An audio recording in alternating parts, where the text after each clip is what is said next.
Olá pessoal, tudo bem? Estamos de volta com o capítulo de ligações químicas, onde nesse vídeo iremos abordar o conteúdo de ligação covalente. Bom, as características das ligações covalentes, gente, elas são decorrentes principalmente das propriedades dos átomos. Elas ocorrem entre átomos em que há pouca ou nenhuma diferença de eletronegatividade e dos seus potenciais de ionização. No caso dos átomos envolvidos em uma ligação covalente, neles adquirem a configuração de um gás nobre, ou seja, 8 elétrons na camada de valência, pelo compartilhamento de elétrons. Bom, então a densidade eletrônica se distribui, igualmente entre os átomos, quando esses átomos são iguais, na caso de formação de homomoléculas. Quando os átomos são diferentes, os pares de elétrons da ligação, eles tendem a ficar mais próximo de um átomo do que do outro, principalmente mais próximo do átomo que tem maior eletronegatividade. No entanto, nos dois casos, as ligações elas se fazem pela coparticipação dos elétrons dos dois átomos, razão pelo qual essa ligação é denominada de ligação covalente. Bom, na ligação covalente, as forças atrativas e há um balanço, entre as forças atrativas e repulsivas para que haja esse efetivo compartilhamento de elétrons. Esse compartilhamento de elétrons, pessoal, ele se dá principalmente na ligação covalente formando moléculas. Então, como eu formo moléculas, a ligação ocorre principalmente entre elementos não metálicos, ou entre um elemento não metal e um átomo de hidrogênio. Bom, então esse compartilhamento das nuvens eletrônicas, dessas regiões de contorno, que são os orbitais atômicos, definido pelo π², que é a solução da equação de Schrödinger, então eles me dão uma região onde há esse compartilhamento de elétrons para a efetivação da ligação covalente. A efetivação, gente, da ligação covalente, ela é muito bem representada neste gráfico, conhecido como gráfico do poço da energia, que é um gráfico de energia potencial pela distância entre os átomos. Nós temos aqui representada a ligação entre dois átomos de oxigênio. Então, existe, pessoal, uma distância mínima onde a energia potencial também é mínima e onde a ligação covalente acontece. Nesse mínimo de ligação covalente, a ligação ela se estabiliza. Se eu aproximar mais os átomos, além desse mínimo, de distância mínima necessária, a ligação se desfaz pelo aumento gigantesco da energia potencial do sistema. Então, esse gráfico do poço da energia, ela representa essa distância mínima necessária para que haja a efetivação da ligação covalente. Nesse caso aqui, a distância entre o pico mínimo de energia do gráfico é relativo ao comprimento dessa ligação e a sua força relativa também. Então, a ligação covalente, como eu falei anteriormente, ela se dá pelo compartilhamento de elétrons. Só para representar aqui como há, de forma simbólica, esse compartilhamento, nós temos aqui o átomo de flúor. A formação da molécula de flúor, que é F2, se dá pelo compartilhamento dos elétrons da camada de valência desses átomos. No caso do flúor, ele tem 7 elétrons na camada de valência. Para ele adquirir a estabilidade do octeto, ele precisa compartilhar um elétron com outro átomo de oxigênio. Esse compartilhamento desse par de elétron gera uma ligação simples. Então, a ligação simples é relativa ao compartilhamento entre dois elétrons. Só para vocês entenderem o aumento daquela densidade eletrônica por meio do abaixamento da energia potencial, no caso aqui para o átomo de hidrogênio, vocês verem que há um aumento enorme da densidade eletrônica quando há a efetivação daquela ligação covalente por meio do abaixamento da energia potencial. Então, pessoal, a gente precisa agora representar por meio de estruturas o acontecimento dessa ligação covalente, que são as estruturas de Lewis. Existem algumas regras que são utilizadas para a elaboração de uma estrutura de Lewis. Bom, gente, a construção das estruturas de Lewis, ela tem regras que norteiam a sua elaboração. Vamos utilizar como exemplo aqui a molécula de NO3-, que é um ânion, tá bom? Então, inicialmente, nós precisamos somar os elétrons envolvidos na estrutura. No caso, são 5 elétrons do átomo de nitrogênio e 4 elétrons do átomo aliás, 6 elétrons do átomo de oxigênio. Como nós temos 3 átomos de oxigênio envolvidos na molécula, nós temos, na verdade, 18 elétrons envolvidos dos átomos de oxigênio, mais 5 elétrons do átomo de nitrogênio. Então, ao todo, nós teríamos 23 elétrons, mas essa molécula é um ânion. Ela tem um elétron a mais. Então, na verdade, nós precisamos distribuir 24 elétrons nessa estrutura. A segunda regra é escrever os símbolos dos átomos, a fim de mostrar que os quais estão ligados entre si e depois uni-los por ligações simples. Quando nós temos uma heteromolécula, como é o caso aqui, o átomo que ficará no centro é aquele menos eletronegativo, no caso aqui, o nitrogênio. Então, nós ligamos o nitrogênio aos três átomos de oxigênio por meio de ligação simples. Quando eu faço isso, eu já uso 6 elétrons dessa totalidade aqui, porque cada ligação simples, ela compartilha 2 elétrons. Então, só me restam 18 para fazer a regra 3, que é completar o octeto dos átomos ligados ao átomo central. Então, vamos completar os 18 que faltam. Quando eu preencho o octeto dos átomos ligados ao átomo de nitrogênio, eu utilizo já os 18 elétrons remanescentes, tá certo? Só que quando eu faço isso, apesar de ter completado o octeto dos átomos de oxigênio, o átomo de nitrogênio ele não está com o octeto completo. E daí eu vou para a regra 4. Só que não resta mais nem um elétron para eu completar o octeto do nitrogênio. Então, vou para a regra 5, que é tentar estabelecer ligações múltiplas. Como? Eu vou pegar um par de elétrons, né, de um átomo desse de oxigênio, por exemplo, e vou estabelecer uma ligação dupla. E aí eu completo o octeto do átomo de nitrogênio por meio de uma ligação dupla, né, formando aqui a minha estrutura de Lewis para essa molécula, para esse ânion. Bom, pessoal, uma medida da redistribuição de elétrons na estrutura de Lewis é a carga formal, ou seja, a carga que ele teria se as ligações fossem perfeitamente covalentes e se o átomo tivesse exatamente a metade dos átomos compartilhados nas ligações. Mas como nós vimos anteriormente, que dependendo do tipo de átomo envolvido, né, da sua eletronegatividade, os elétrons ficarão mais próximos de um determinado átomo do que de outro. Então, nós utilizamos a carga formal, que é a carga que o átomo teria em uma molécula se todos os outros átomos tivessem a mesma eletronegatividade. Como nós calculamos a carga formal? A carga formal é os elétrons de valência daquele átomo menos os elétrons, o número total de elétrons dos pares isolados, mais a metade do número total de elétrons envolvidos nas ligações químicas, tá bom? Então, eu tenho como calcular a carga formal. Em outras palavras, gente, a carga formal, ela leva em consideração o número de elétrons que o átomo possui na molécula, ou seja, ele possui todos os pares isolados, né, e a metade de cada elétron compartilhado na ligação. É isso que cada átomo possui. Então, uma estrutura de Lewis, em que as cargas formais dos átomos individuais estão mais próximos de zero, representa, em geral, o arranjo de menor energia para aqueles átomos e para aqueles elétrons. Então, aqui nós vamos calcular a carga formal, por exemplo, para esse átomo de oxigênio. Nós temos que o seu número de elétrons de valência é 6. Nós temos aqui 4 elétrons, né, de pares isolados, com esses 4 elétrons, mais metade de 4 elétrons, que são os dois envolvidos na ligação, cada ligação aqui, que forma a ligação dupla. Então, quando eu faço essa continha, eu tenho que a carga formal para esse elemento aqui, ela é 0. Quando eu faço para esse outro elétron aqui, que é idêntico a esse aqui, ó, eu tenho que a carga formal é menos 1. E para o átomo de nitrogênio, eu tenho na camada de valência 5 elétrons, eu não tenho nenhum par isolado nesse átomo, né? E a metade dos pares envolvidos, que são 8 elétrons envolvidos nas ligações ao redor desse átomo, eu fico com carga parcial mais 1. É importante vocês lembrarem, né, que a carga total dessa molécula, ela deve ser igual à carga daquele elemento. No caso aqui é um ânion, a carga desse ânion é menos 1. Quando eu faço o somatório dessas cargas formais, eu vou ter que a carga da molécula é igual a menos 1, que é igual à sua carga do seu ânion, tá bom?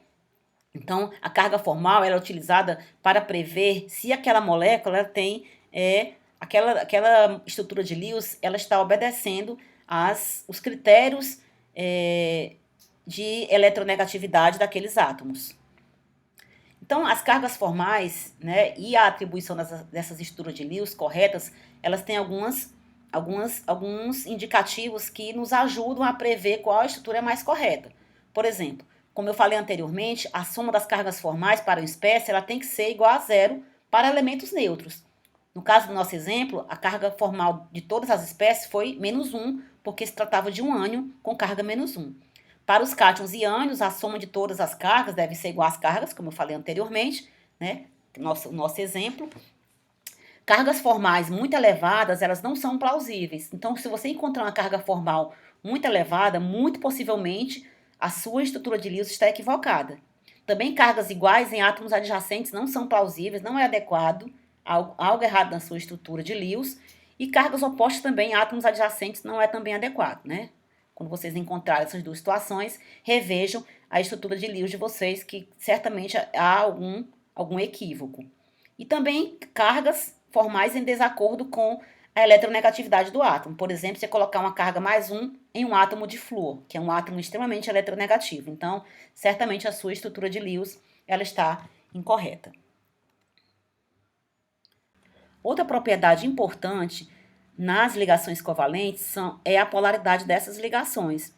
Porque como se trata do compartilhamento de elétrons, né, a tendência eletronegativa de cada átomo envolvido ela está muito relacionada a tornar essa ligação polarizável, ou seja, proporcionar um deslocamento da nuvem eletrônica, tá bom? Vai depender muito dos átomos que estão ligados. Geralmente, átomos que possuem eletronegatividade entre 0,5 a 1,6, né, tendem a ter muita diferença na sua polaridade. Então, o momento dipolo, ele ocorre quando uma molécula polar tem um centro de carga positiva separado por um centro de carga negativa. Então, nós vamos ver agora alguns exemplos de moléculas que podem ser polares e não polares. Então, gente, as ligações covalentes, elas podem ser vistas como uma mistura de estruturas puramente covalentes ou puramente iônicas. Isso vai depender dos átomos que estão estabelecendo essa ligação. Por exemplo, quando eu tenho uma molécula, como uma molécula de ClCl, por exemplo, ela é puramente covalente. Como o exemplo aqui, ó. Se eu considerar A e B como sendo átomos de mesma eletronegatividade, ó, eu estou considerando que esses átomos têm a mesma eletronegatividade. Você vê que não existe diferença de polaridade na nuvem eletrônica, né? Toda a densidade ela se distribui entre os dois átomos. Para elementos diferentes, por exemplo, se eu considerar que o elemento B ele é muito mais eletronegativo do que o elemento A, eu vou criar uma diferença, de um potencial eletrônico diferente, deslocando a nuvem eletrônica para o átomo B, né? Ou seja, esse átomo B ele terá uma carga parcial negativa, ou seja, toda a nuvem eletrônica ela será deslocada para o elemento mais eletronegativo, tornando o átomo A, né, que é certamente o mais eletropositivo, com uma carga parcial positiva. Nesse caso aqui, nós temos que a ligação ela é mais iônica, né, ela tem um caráter de ligação mais iônica do que covalente. Neste caso aqui, né, a ligação é conhecida como polar, tá certo? Então, gente, quando há diferença nas cargas formais, dizemos que a ligação covalente, como eu falei anteriormente, ela é polar. Né? Podemos dizer que todas as ligações entre elementos diferentes são, de certo ponto, polares. Né? Já as moléculas diatômicas, homomoleculares, são conhecidas como não polares ou apolar. Nós temos aqui um exemplo de uma molécula, né, formada por 3 átomos diferentes, onde nós vamos avaliar as possíveis polaridades dessa molécula. Se eu considerar que os 3 átomos têm a mesma eletronegatividade, ou seja, se eles forem iguais, essa molécula é dita, né, apolar, tá? Ou não polar. Se eu considerar o elemento do meio que está ligado sendo o mais eletronegativo, eu vou criar uma distribuição da nuvem, uma tendência que a nuvem eletrônica se aproxime mais desse átomo, criando um potencial aqui diferente, tornando essa molécula, né, polar, tá bom? Então, se eu modificar também, tornar esse elemento, né, com pequena eletronegatividade e os demais elementos com mais eletronegatividades, eu tenho também uma tendência de formar uma molécula polar.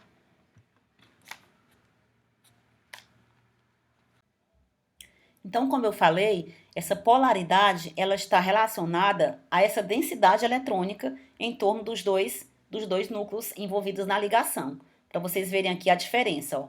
Quando eu tenho aqui uma molécula, né, aquela densidade de eletrônica, ela está entre os dois núcleos. O mesmo acontece para o flúor, é mais intenso porque esse elemento é mais eletronegativo. E quando eu tenho uma heteromolécula com uma grande diferença de eletronegatividade entre os dois átomos, a nuvem eletrônica, ela centra-se basicamente sobre o átomo de mais eletronegativo, no caso aqui, o átomo de flúor. Então, essas duas moléculas são conhecidas como não polares ou apolares, e a molécula de HF, ela é polar por causa dessa diferença no potencial eletrônico da nuvem.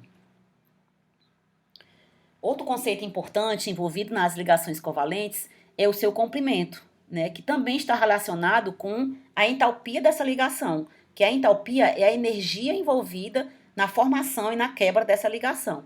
Geralmente, as ligações simples, né, que envolve apenas o compartilhamento de um par de elétrons, elas são mais longas do que as ligações múltiplas, no caso as duplas e as triplas, ó, tá bom? Elas são mais longas. No entanto, as ligações mais longas, elas são mais fracas, ou seja, elas têm menos energia envolvida para a sua quebra. Então, há uma relação inversa entre o comprimento da ligação e a sua força, tá bom? A sua entalpia. Então, quanto mais curta a ligação, mais forte, né, maior entalpia será necessária e maior entalpia será envolvida na sua quebra e na sua formação. Então, como eu falei, a força dessas ligações é denominada por entalpia de ligação ou entalpia de dissociação de ligação, ΔH de dissociação, que é relativa, né, à energia necessária para quebrar essa molécula, essa ligação formada pelo compartilhamento de elétrons, no caso aqui do átomo de cloro, tá bom? No caso do átomo de cloro, a energia envolvida para efetuar a quebra dessa ligação é de 242 kJ por mol para eu dissociar essa molécula. Bom, o uso de estruturas de Lewis, gente, ela utiliza todos aqueles artefatos que são, né, a carga formal, né, o comprimento de ligação, a sua força da ligação, para prever qual estrutura é mais correta. No entanto, gente, algumas moléculas não são representadas adequadamente apenas por uma única estrutura de Lewis, que é necessário o entendimento das estruturas de ressonância. Por exemplo, no átomo de ozônio, tá bom? Se todas as estruturas fossem iguais, né, nós não deveríamos esperar comprimentos de ligações diferentes, né? Por exemplo, nós sabemos que a ligação dupla ela é mais curta do que a ligação simples, mas quando nós observamos experimentalmente o comprimento dessas ligações, elas são iguais, experimentalmente falando. Então, na verdade, essa molécula de ozônio, ela existe como um híbrido de ressonância, como uma mistura entre essas duas possibilidades de estrutura de Lewis, tá bom? Então, como as ligações são idênticas, né, experimentalmente falando, um modelo mais adequado é a fusão dessas duas estruturas de Lewis, que nós chamamos de híbridos de ressonância.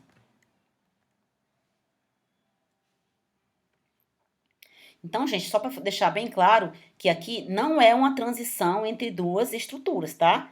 O híbrido de ressonância, ela é uma molécula que ela é a mistura dessas duas possibilidades de estruturas de Lewis. Só para ficar mais representado, é como se fosse, né, esse animal híbrido, que é a mistura dessas duas raças, tá bom? Então, o híbrido de ressonância é uma mistura de duas moléculas possíveis de estruturas de Lewis. Bom, pessoal, a regra do octeto, ela explica as valências dos elementos e as estruturas de muitos compostos. Por exemplo, carbono, nitrogênio e flúor, elas obedecem rigorosamente à regra do octeto, proposta por Lewis. Entretanto, alguns compostos não obedecem rigorosamente a essa regra. Por exemplo, nós temos elementos que têm o octeto expandido.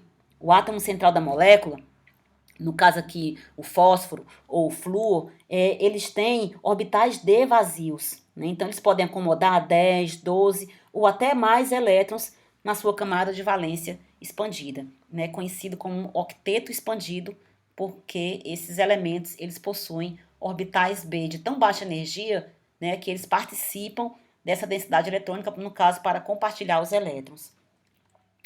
Outra exceção à regra do octeto é os elementos com octetos incompletos. No caso aqui nós temos o exemplo do triafluoreto de bório. Geralmente os elementos que têm octeto incompleto, eles pertencem, os átomos dos primeiros períodos do grupo 2 e 13, os metais alcalinos e da família do boro, tá bom? Isso é muito relativo porque o átomo de boro, ele não completa o octeto em virtude que, neste caso aqui, o átomo de flúor, ele tem uma elevada energia de ionização, né? O que torna improvável que ele exista com a carga formal positiva. Por isso que o boro, neste caso, ele existe como um octeto incompleto, apenas com 6 elétrons em torno do átomo central. E um terceiro tipo de exceção à regra do octeto são as estruturas que têm número ímpar de elétrons, que são esses 3 exemplos aqui, né, que vocês estão observando. ClO2, o NO e o NO2 são elementos que existem com número ímpar de elétrons em sua estrutura de Lewis. Então, pessoal, as estruturas de Lewis, elas mostram apenas as ligações entre os átomos e a presença de pares isolados. Elas não mostram, por exemplo, o arranjo tridimensional dos átomos e dos elétrons no espaço, né? É uma regra que tem várias exceções, como nós acabamos de ver. Ela não dá previsões numéricas exatas, por exemplo, para a força das ligações ou os seus comprimentos, né? Nem mostra também os ângulos reais que acontecem entre essas ligações. Ela não prevê também, por exemplo, o comportamento magnético dessas estruturas, tá bom? De Lewis. Por exemplo, o oxigênio ligado a outro átomo de oxigênio, o O2, ele é uma molécula paramagnética, embora a estrutura de Lewis preveja que ela é diamagnética. Então, há ainda muitas limitações para a regra do octeto.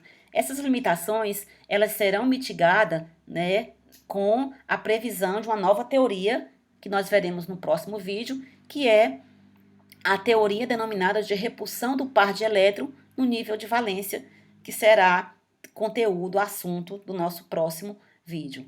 Um forte abraço e até mais!